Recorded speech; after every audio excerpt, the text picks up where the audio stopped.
If you're not prepared to put in the work up front and you think that potentially paying someone a $50 or $60,000 a year salary is going to care as much about your business as you will, and you're fully depending upon that person, then you're in for a rough ride. Let me just tell you that. I think if you have the opportunity to go in owner operator first, quit your job, go in owner operator, and do that for a year, get the business up and running, put the foundation in place, then you can always put a manager in place once the business has momentum, and then you can go back and get a job.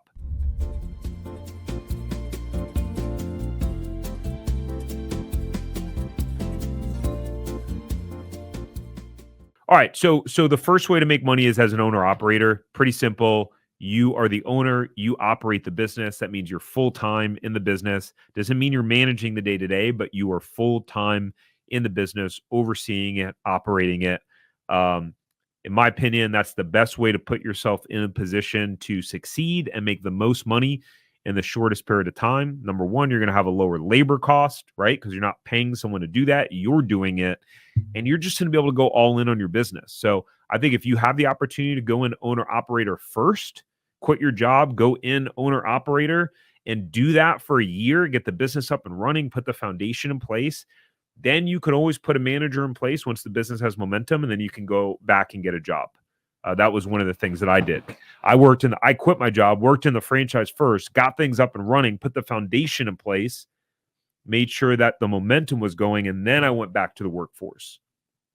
So the second thing you could do is semi-absentee, which is essentially meaning you're not working full-time in the business. You probably have a manager that is helping to run the business for you. Now, let me just be very clear in saying that there's a lot of BS out there in the franchise space, and franchisors wanting to sell you the dream of like, you can only work 5 or 10 hours in your business and you can just hire someone and they're going to run it for you.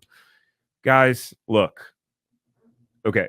I owned a location that was 2,500 miles away, and I had a 22-year-old kid running my store, and it performed very well. But that came from me being in the business for 8 months first, laying the foundation. So yes, semi-absentee is possible, and I did it. And eventually I was pretty much absentee in the business. But if you're not prepared to put in the work up front and you think that potentially paying someone a $50 or $60,000 a year salary is going to care as much about your business as you will, and you're fully depending upon that person, then you're in for a rough ride. Let me just tell you that.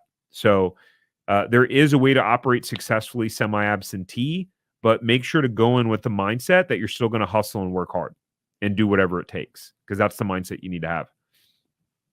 The third way to go about this is to buy a profitable resale, and there are resales in the that are in the recession-proof space. We'll talk about that. So you can buy an existing profitable resale. Now, there's not a ton of opportunities. There's limited inventory when it comes to resale. So one of the best ways to be in a position to buy resale is to already be in the franchise brand. And then when your neighboring franchisees around you are ready to sell, then you have the opportunity to come in and scoop it up before it hits the public market, right? The fourth one is a turnaround resale, meaning you are buying a resale that is struggling or that is either losing money, breaking even, or just barely profitable. That could be for a variety of different reasons, but you're able to buy a turnaround resale. That was what I did with my second store that I purchased. That was a turnaround. If you enjoyed this short clip from the podcast, you can check out another short clip right here. Or if you want to watch the full episode of this podcast, you can watch that here. And remember, knowledge is not power. It's applied knowledge that's power. Take care. Have a great rest of your day.